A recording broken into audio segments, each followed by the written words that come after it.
And the truth, as Jesus said, really will set us free.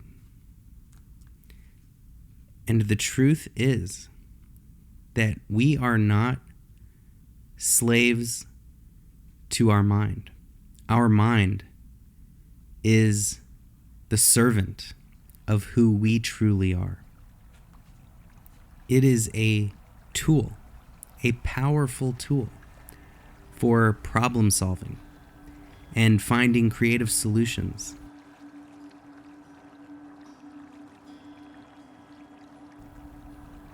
When I was in my late 20s and I was a young copywriter in advertising in New York City, I was addicted to everything. I drank way too much, ate way too much, I was a smoker, and I probably had 20 shots of espresso per day or more. I found a loophole at Starbucks that on your birthday and on every 10th purchase where you get a free beverage coupon, you can say, give me 20 shots of espresso in one Trenti large cup. And I was a master at figuring out how to really take advantage of this system. And I was completely enslaved by my impulses and my addictions.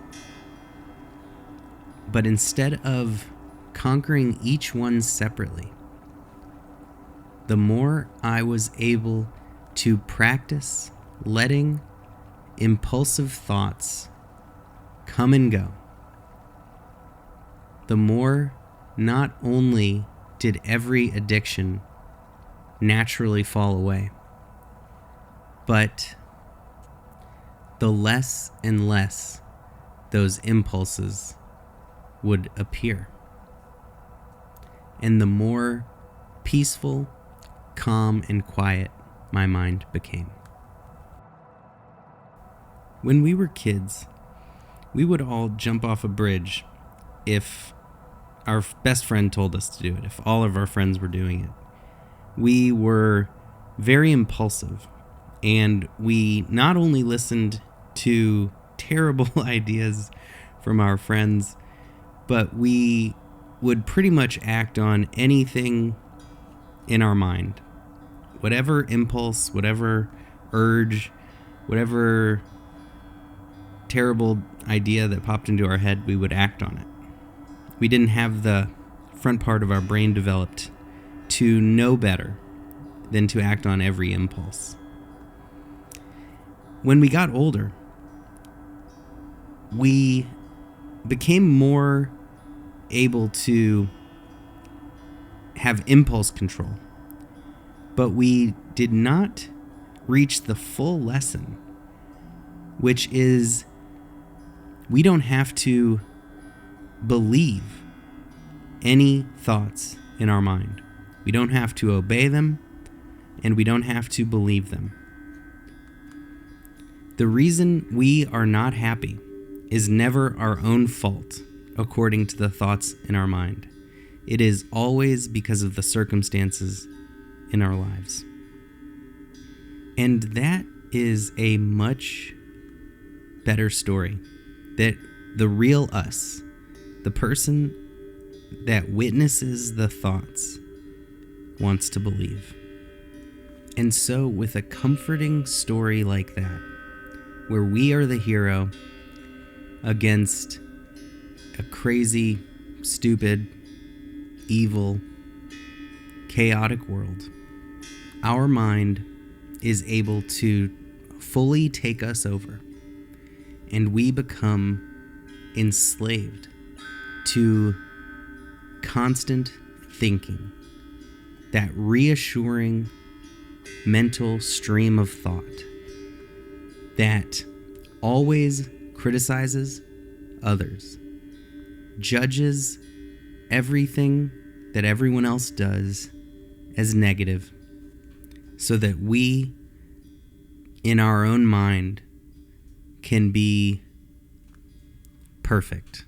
And even though that mental narrative that is going on in our mind 24/7 is making us miserable, unhappy, angry, jealous, and pessimistic, we make that thinking machine, the ego, our slave master, because we are so terrified of an alternative story that maybe we have flaws, maybe we did something wrong. If we try to root out those thoughts, like an authoritarian dictator, and we deem certain thoughts as good and judge certain thoughts as bad, we are not rising above our ego. We are just playing ego mind games. That judgment and critical nature is still there. It's just turned in on itself so that there is this illusion of rising above, so that there is this furthering of our own heroism in our mind.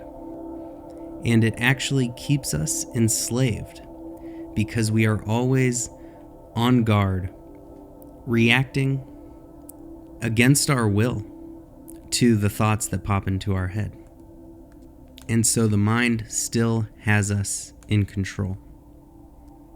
The only way to truly rise above our mind is to direct our focus unshakably to what we choose, not the mind. When the mind wants to go on a long story that makes someone else the bad guy, we don't have to go on that journey.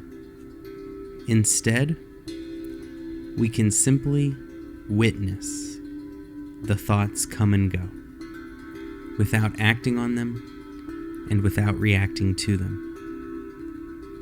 If our boss yells something at us, we have to do it. If a person on the street who's a random stranger yells at us to do something, we don't have to listen to that person. We don't have to stay and hear what they have to say, and we don't have to comply. We don't even have to say no. We are under no obligation. And this is the same way we free ourselves from our own mind. We are under no obligation to do anything except watch thoughts come and go. And this is how they lose all power over us. We can move our focus like a flashlight. We can shine it anywhere we want. We can make it super focused and narrow, or very broad and wide. At first, the mind will kick and scream like a little child not getting its way, and it will get louder and louder. But eventually, we move on. Eventually, something else captivates our attention, and we forgot what we were just thinking about. Just like a child throwing a tantrum in a store because it wants a toy or candy. When the child realizes it is getting no attention, that it is doing no good to kick and scream, it gives up. And at the end of the day, what the mind really craves is attention. When it has our full attention, it knows that it's the boss. And so we have to activate that inner parent inside of us that does not respond and just allows the mind to tire itself out, to give up its old tactics and tricks. And when we stand firm, when we don't create a mental reaction and don't give in to our impulses, those impulses and that mindless chatter becomes less and less, quieter and quieter, until eventually we have a well-behaved mind. And the second thing we do is practice directing our attention, guiding it and resting it on a single point. This is how the mind becomes calm, and this is how our lives become peaceful, no matter what we're doing. When the mind is always jumping around wildly, chaotically, our lives become chaotic. But when we practice in meditation to keep our mind on one point, like our breath or our body or a mantra, we are training our mind to become peaceful, to become focused. And we are training ourselves to be that flashlight operator so that we are in control. Yes, that light may shine on something displeasing, but we can move it. We don't have to obsess over the most negative, scariest things in our lives.